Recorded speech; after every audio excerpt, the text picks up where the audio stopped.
안녕하십니까. Y타임스 논평의 추국일입니다.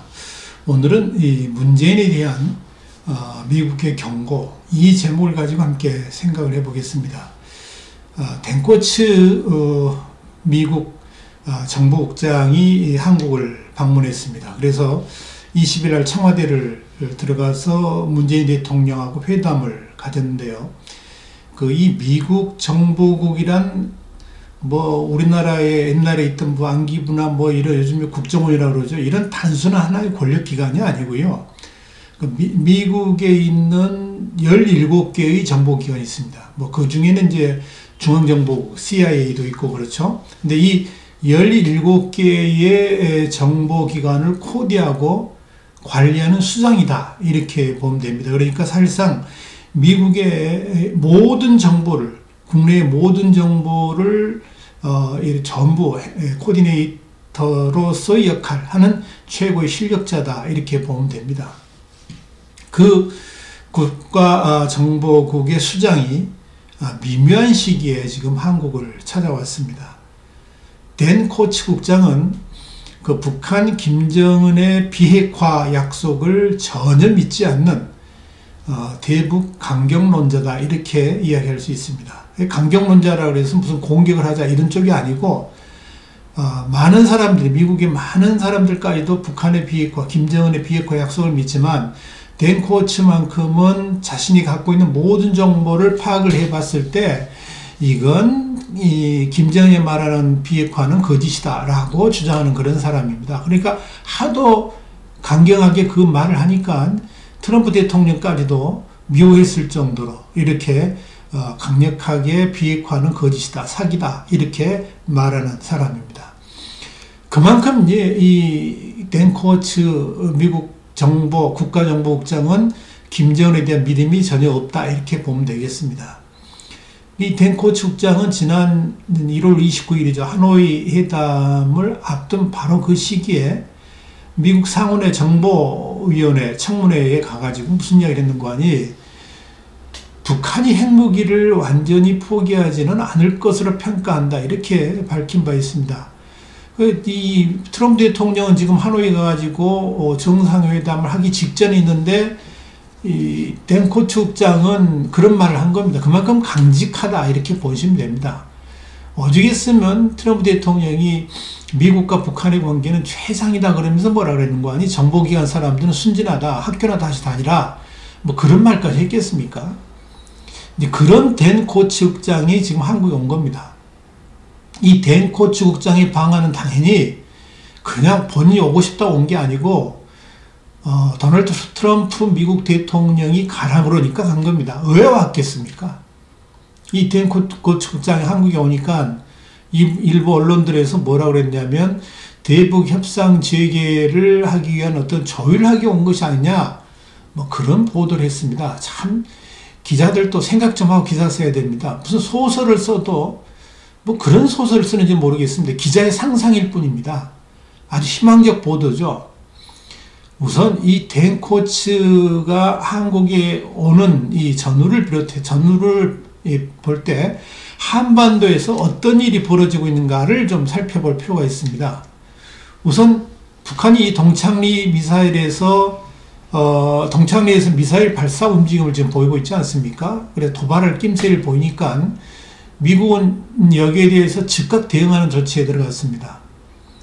그래서 우선 제일 먼저 한 게 뭐냐면 북한 해역을 사실상 봉쇄하기 시작했습니다.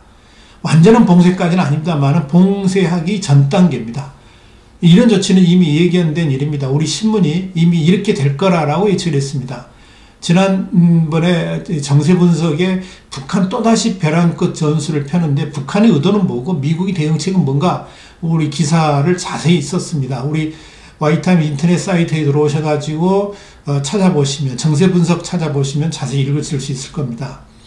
근데 이번에 사실상의 해양 봉쇄를 들어가는 첫 번째 단계로 지금 이번에 미국이 작업을 시작한 게 뭐냐면 미국 해양경비대의 버솔프함이라고 있습니다. 이 버솔프함은 레전드급 경비함입니다. 지금 옆에 이제 사진 보이시죠? 레전드급 경비함인데 이게 투입됐습니다.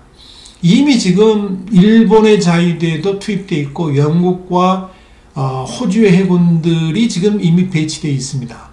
근데 이런 영국, 호주, 일본, 미국 이런 나라들의 해군이 지금 뭘 하고 있느냐? 북한의 대북 제재 회피를 위한 환적을 하거든요. 이걸 경비하기 위해서, 이걸 못하게 하기 위해서, 이걸 감시하기 위해서 배치됐는데, 이런 상황에 미국의 핵심 해양 방어팀들이 이제 또 자리 잡기 시작한 겁니다. 버설프함은 웬만한 해군 구축함 규모입니다. 4,500톤급이니까요. 이제 이 사진에 보면 아시겠지만 헬기도 앉을 수 있고 무인 정찰기도 있고요.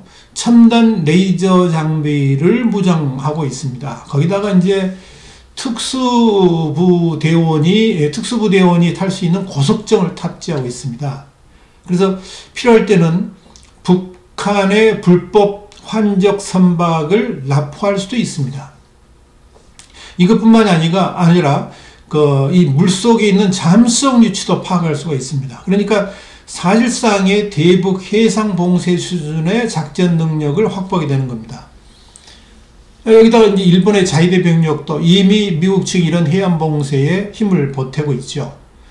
완전한 어떻게 보면 북한이 이렇게 이 장난 못 치게 지금 완전히 막고 있는데, 그러다 보니까 작년 12월 달에 이제 한국의 광개토 대함왕하고 이제 뭐 레이저 사건이 있었지 않습니까? 이런 충돌도 일본 그 해상 자위대가 대북 밀수선을 철저하게 감시하고 있다 보니까 발생한 그런 일이라 이렇게 이야기할 수 있습니다. 이런 이 버설포함뿐만 아니고 공중에서는 이제 또 정찰기가 대폭 증강됐습니다. 글로벌 호크, 그리고 지금 이 사진에 보이는 것은 RC-135W인데요. 이르는 정찰기, 그리고 U2 정찰기가 한반도와 동중국해 상공에 머무르면서 북한의 해역뿐만 아니라 내륙까지 그 신호 영상을 지금 전부 수집을 하고 있습니다. 그러니까 북한이 어차피 그 배를 통해서 밀수를 하려면은 무선이 오고 가고 뭐 그래야 될 거 아니겠습니까? 그걸 모두 다 잡아낸다는 이야기입니다. 그뿐 아닙니다. 미국 전략 폭격기 B-52 지금 사진에 보이고 있습니다만은 무시무시하죠. 북한이 제일 무서워하는 것 중에 하나죠. 이 B-52 두 대가 19일 밤에 괌 앤더슨 기지를 이륙해가지고 한반도 주변까지 전개를 했다는 것이 확인됐습니다. 그것도 이제 일본 항공 자위대하고 연합작전 성격이었습니다. 그러니까 이번 이 B-52의 출격은 아마 죽음의 백조라고 불리죠. B-1B라고 그러는데, 이 B-1B 죽음의 백조가 곧 전기될 거다 하는 예고편 정도로 보시면 될 것 같습니다.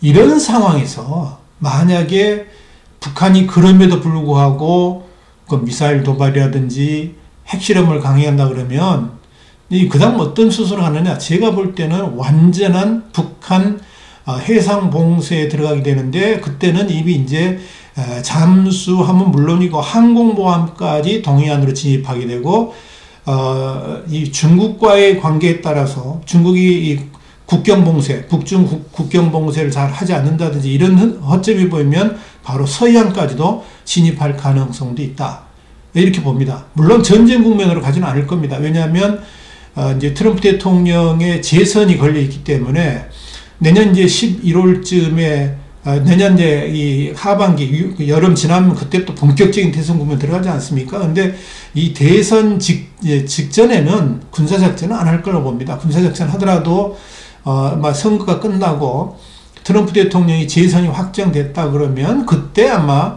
할 수도 있을 겁니다만은 지금은 군사 옵션까지는 감행하지 않을 거라고 봅니다. 이렇게 한반도가 급박하게 돌아가는 상황에서 이 댄 코츠 국장이 소를 찾았다, 이렇게 보시면 됩니다. 그러면 댄 코츠 국장이 왜 이런 민감한 시기에 한국을 왔을까?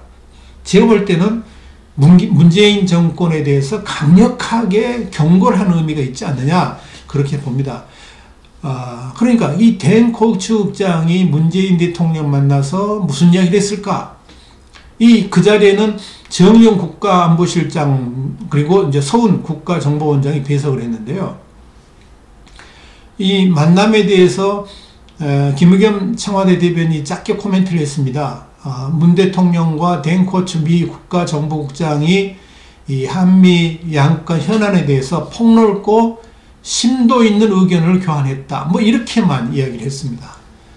그러니까 이제 언론들도 이런저런 많은 추측들을 합니다. 그리고 추측이 안 되니까 아예 기사를 안 써버리거나 그럽니다. 지금 굉장히 중요한 일이 벌어지고 있는데 언론들이 지금 침묵을 한다는 것은 그 여기에 정보가 없기 때문에 그렇습니다. 그런데 우리가 입수한 정보로는 댄 코츠 국장이 이번 방한한 것은 문재인 정부에 대해서 굉장히 중요한 경고를 하는 의미도 있고 결단을 촉구하기 위한 것이다. 이런 의미도 있다. 이렇게 보여집니다. 우선 이 뭐냐면 경북에 있는 성주에 있죠. 사드 기지의 마무리를 촉구하기 위해서 한국에 왔다. 이렇게 이야기를 합니다. 이미 이제 한국 오기 전에 공식적으로 문건을 보냈다고 그럽니다. 이 사드에 대해서 논의를 좀 하겠다. 이런 문건을 보냈다 그러는데 이 문재인 정권이 등장한 다음에 정식적인 환경 영향 평가를 한다는 이유 때문에 박근혜 정권에서 결정했던 걸 또 이제 미뤘지 않습니까? 이제 이러니까 또 이제 반대하는 좌파 단체들, 정북 단체들이 그 사드 배치를 결사반대 했죠. 심지어 집권 여당이 민주당까지도 이렇게 반대를 했습니다. 그렇기 때문에 이제 또 이 시민 단체들, 그래 좌파 단체들이 그 아예 사드 기지의 입구를 지금 막고 있잖아요. 그러니까 통로 자체가 봉쇄돼 가지고 기름이라든지 이런 것조차도 지금 제대로 이렇게 투입을 못합니다. 그래서 이제 헬기로 이렇게 왔다 갔다 하면서 먹을 것도 투입을 하고 그런 상황입니다. 이제 그렇기 때문에 문재인 정권이 사드 배치를 공식적으로 진행할 의지가 없는 것 아니냐 이런 의심이 있었습니다. 그런데 이 이제 사드 배치를 미국 정부가 공식적으로 요구했다는 겁니다. 물론 이제 환경 영향 평가를 하기 위한 주한미군의 서류도 접수가 됐습니다만은 이와 동시에 이제 공식적으로 사드 배치를 밀어붙이려고 하고 있다 하는 이야기입니다. 사드 배치를 밀어붙이려고 한다는 것은 미국도 북한에 대해서 굉장히 중요한 군사적인 여러 가지 문제들을 검토하고 있다 이런 이야기가 되겠습니다. 근데 이런 기론이 이미 지난해 6월 26일입니다. 미국의 미사일 방어청이죠. MDA인데요. 이 세뮤얼 그리브스 청장이 북핵 문제가 평화롭게 진전된다 할지라도 사드는 철수하지 않을 것이다 라고 이미 말한 바가 있습니다. 뭐 그게 이미 미국의 의지를 밝힌 거죠. 그때 이제 세뮤얼 그리브스 청장이 뭐라고 그랬냐면 한미연합훈련이 중단된다 할지라도 사드 배치는 이 정도로 될 거다 이렇게 이야기를 했습니다. 그러면서 이제 국방부는 한국에 배치된 이 고고도 요격체계 사드하고 저고도 요격체계 패트리엇 미사일을 지속적으로 개량하고 있다 이렇게 이제 밝힌 바가 있습니다. 이 비슷한 시기에 미국 상원은 6월이죠. 6월 셋째 주쯤에 7,160억 달러의 국방 예산을 승인했습니다. 그러면서 이제 한반도 미사일 방어 역량 강화에 2억 8,400만 달러를 책정을 했습니다. 이뿐 아닙니다. 주한미군은 지난 2017년 3월에 이제 성주기지에다 레이더하고 미사일 발사대 2기를 배치했잖아요. 그런데 작년 9월 18일부터 사흘간에 경북 외관에 있는 이 캠프 캐럴 기지에 보관 중이던 여러 발의 요격 미사일을 반출해 가지고 군용 트럭으로 성주의 델타 포대, 사드 포대를 실어온 다음에 발사대에 장착도 하고 해체하는 훈련을 실시했습니다. 이 훈련은 한국에 사드가 도입된 후에 처음으로 실시하는 거였고요. 한국군하고는 상의 없이 진행된 거다. 그렇게 알고 있습니다. 그러니까 미 육군은 이 훈련을 통해서 성주 사드 포대의 지원부대 협조체제를 재확인하고 Fight Tonight이라고 그러죠. 오늘 밤 전투가 벌어져도 싸워서 이길 수 있다. 이 정신, Fight Tonight 데이비테스의 만전을 기했고 한반도 방어 공약의 공고함을 재확인하는 계기가 됐다. 이렇게 밝혔습니다. 그러니까 이 댄 코츠 국장은 이번 방안에서 다시 한번 이 사드의 분명한 배치를 확인했고 문재인 정권이 사실상 중국의 편에 설 거냐 아니면 미국의 줄에 설 것인가를 강력하게 촉구했다 하는 이야기입니다. 이런 사드 문제에 대해서 미국은 한국 정부, 문재인 정부 결단하라 이걸 촉구했다는 거죠. 이뿐 아니고요. 그동안 이제 문재인 정권의 유엔 대북 제재 위반 여러 가지 말들이 있었습니다. 경고도 있었고요. 그런데 이번에 댄코츠 국장이 문재인 대통령을 만나서 뭐냐면 북한의 입장에서 대북 정책을 앞으로 펴나간다 그러면 미국도 어떻게 대응할지 모른다. 심각하게 대응할 수도 있다는 경고를 했다는 겁니다. 미국의 이런 강력한 대북 압박 정책에도 불구하고 문재인 대통령이 계속 지금 남북 경협을 이야기하고 금강산 관광 정의를 이야기하고 또 심지어는 북한을 지원하려고 하는 여러 가지 꼼수를 지금 구상하고 있었습니다. 심지어는 우회적 방식의 대북 지원도 구상을 하고 있었거든요. 그런데 그런 장난하지 말라는 겁니다. 문재인 대통령의 구상에 대해서 미국이 직접 경고를 했다는 겁니다.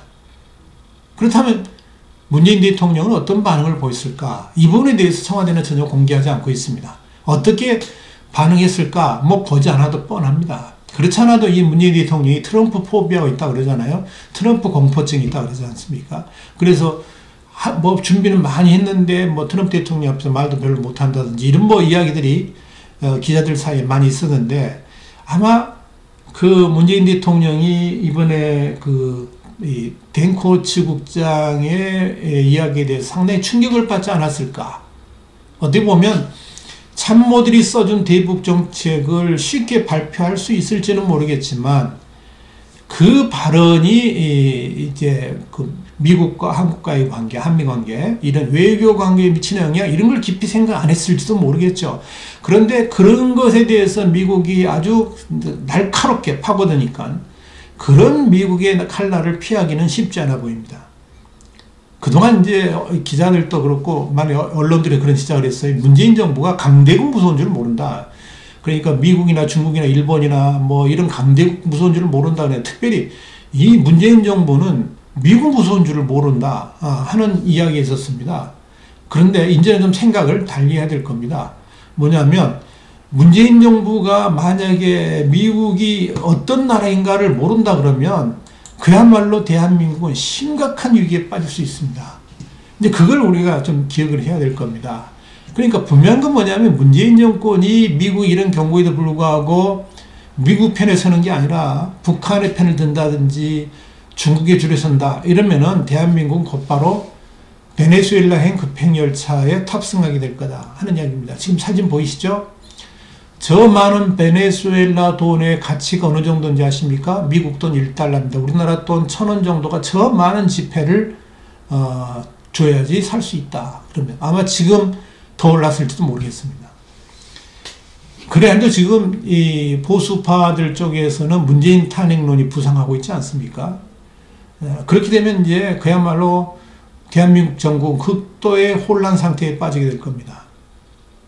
그렇기 때문에 제발 이번에 그 댄코츠 국장이 문재인 대통령이 하는 그 경고를 허투루 들어서는 안 될 겁니다. 깊이 새겨들어야 합니다. 오늘 와이타임스 논평 문재인에 대한 미국의 경고, 댄코츠 미국 정부국장의 방문을 계기로 말씀드렸습니다. 다음 시간에 다시 뵙겠습니다. 감사합니다.